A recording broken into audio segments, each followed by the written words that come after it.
Halo semuanya, pernah nggak sih lagi enak-enak nyetir, tiba-tiba dari ruang mesin muncul suara aneh? Suara tek-tek-tek yang bikin was-was. Nah, kalau pernah, Anda nggak sendirian. Hari ini kita bakal kupas tuntas fenomena yang namanya mesin ngelitik atau knocking. Dan yang paling penting, kita cari tahu gimana cara paling gampang buat ngatasinya, yaitu dengan milih bensin yang pas. Oke, kita mulai dari suara itu sendiri ya. Dengerin deh, suara ketukan ini kelihatannya sepele kan? Tapi, percaya deh, ini sebenarnya sinyal bahaya dari mesin Anda. Sesuatu yang sama sekali nggak boleh diabaikan. Coba deh, ingat-ingat lagi, momen paling sering kedengeran tuh biasanya pas kita bejek gas. Entah itu pas mau nyalip atau pas nanjak. Familiar nggak sama suara tek-tek-tek yang ganggu banget itu? Nah, itu dia musuh kita. Jadi gini, suara ini tuh bukan cuma berisik. Ini gejala serius yang namanya knocking. Kalau kita cuekin, wah bahaya. Getaran aneh ini bakal pelan-pelan ngegrogoti isi mesin kita. Piston, stang piston, semuanya bisa kena.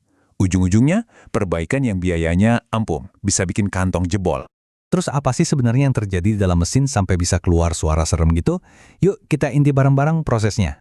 Gampangnya gini, knocking itu adalah ledakan yang salah waktu. Timingnya kacau.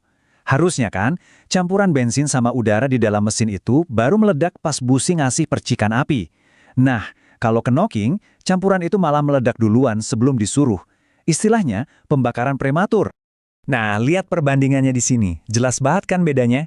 Di sisi pembakaran normal, itu ibarat dorongan yang halus tapi bertenaga ke piston. Mesin jadi efisien. Tapi lihat deh yang knocking. Itu bukan dorongan, tapi kayak pukulan kejut yang kacau. Ledakan yang nggak beraturan ini malah melawan arah piston. Bikin getaran, ya suara ngelitik itu. Dan pastinya tenaga mesin jadi loyo. Oke, pertanyaannya sekarang. Siapa sih biang kerok di balik ledakan yang salah waktu ini? Yuk kita identifikasi para tersangkanya. Penyebabnya tuh bisa macam-macam ya. Bisa dari busi yang nggak pas, setelan udara yang ngaco. Tapi jujur aja nih, buat kita-kita sebagai pengguna harian, ada dua tersangka utama yang paling sering jadi masalah. Nomor satu, salah pilih oktan bensin. Nomor dua, tumpukan kerak karbon di ruang bakar. Baiklah, sekarang kita masuk ke bagian solusinya. Kuncinya itu cuma satu, nemuin jodoh yang pas buat mesin kita. Jodoh antara apa? Antara rasio kompresi mesin dan nilai oktan bahan bakar. Ini pasangan yang nggak boleh salah pilih. Oke, pertama, kita kenalan dulu sama yang namanya rasio kompresi.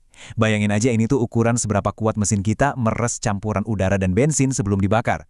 Semakin tinggi rasionya, peresannya makin kenceng. Mesin-mesin zaman sekarang kompresinya tinggi-tinggi, biar irit dan bertenaga. Tapi, peresan yang lebih kuat ini butuh bahan bakar yang lebih tahan banting juga. Nah, pasangannya adalah nilai oktan atau biasa kita sebut RON. Angka ini nunjukin seberapa bandel atau seberapa tahan sebuah bensin terhadap tekanan tinggi tadi. Jadi, makin tinggi angka oktannya, makin jago dia nahan tekanan tanpa meledak duluan. Inilah kunci buat mencegah si ledakan prematur. Nah, ini dia bagian paling pentingnya. Anggap aja tabel ini contekan wajib Anda pas lagi di pom bensin. Gampang kok, Anda tinggal cari tahu rasio kompresi mesin kendaraan Anda.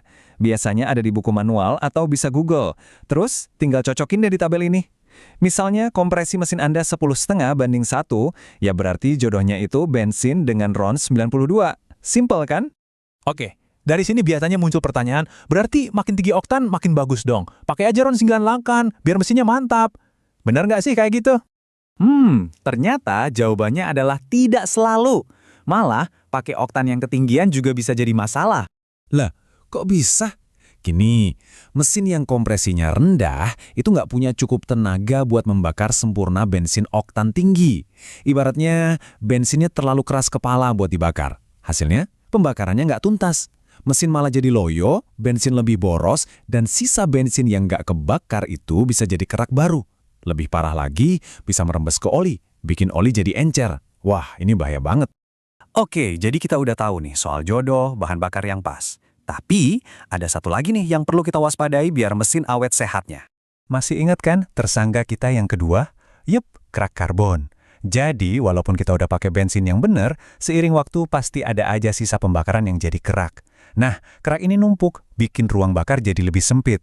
Efeknya, rasio kompresi mesin jadi naik secara nggak langsung. Ujung-ujungnya, mesin yang tadinya nggak ngelitik, jadi ngelitik lagi. Tapi tenang, ada solusinya kok. Namanya gurah mesin atau carbon cleaning. Ini bukan bongkar mesin besar-besaran ya. Prosesnya simple, mekanik bakal masukin cairan pembersih khusus lewat lubang busi. Cairan ini gunanya buat melunakkan dan merontokkan kerak-kerak bandel itu. Setelah didiamkan sebentar, semua kotorannya disedot keluar sampai bersih. Ruang bakar jadi kinclong lagi tanpa perlu turun mesin. Jadi, kalau kita rangkum, kuncinya itu ada 3 hal simpel. Pertama, selalu pakai bensin dengan ron yang sesuai sama kompresi mesin kita. Kedua, jangan skip servis berkala. Dan ketiga, kalau memang udah kerasa performa menurun atau udah waktunya, lakukan pembersihan ruang bakar. Itu aja kok. Pada akhirnya, mobil atau motor itu kan investasi ya. Dan cara terbaik merawat investasi kita, ya dengan memberinya apa yang benar-benar dia butuhkan. Jadi, pertanyaan terakhir dari saya, mesin Anda itu, sudahkah Anda kasih jodoh bahan bakar yang tepat? Coba deh cek lagi nanti. Pilihan ada di tangan Anda.